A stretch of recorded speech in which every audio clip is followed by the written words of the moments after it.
Hello,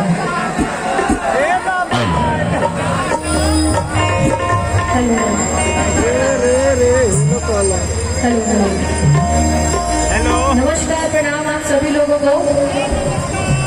अरे तनी ताली बजा के आशीर्वाद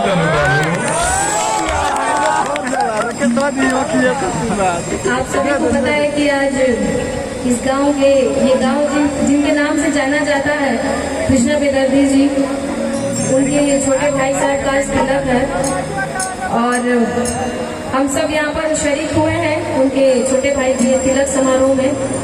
तो उनके लिए एक बधाई देते हुए मैं 2 लाइन एक बधाई गीत गाना चाहती हूँ और उसके बाद और भी बहुत सारे कलाकार हैं जो आप सब लोगों को अच्छे से गाने सुनाएंगे जो आप सुनना चाहते हैं। तो एक जोरदार ताली बजाइए, जिनका आज तिलक है उनके लिए एक जोरदार ताली बजा के आशीर्वाद दीजिए उनको। जोरदार ताली बजा के उनको आशीर्वाद दीजिए सारे लोग।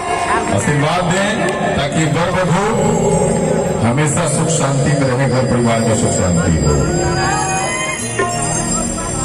तो आइए 2 लाइन सुनाती हूँ आपको, पहले माता के भजन से। क्या बात है।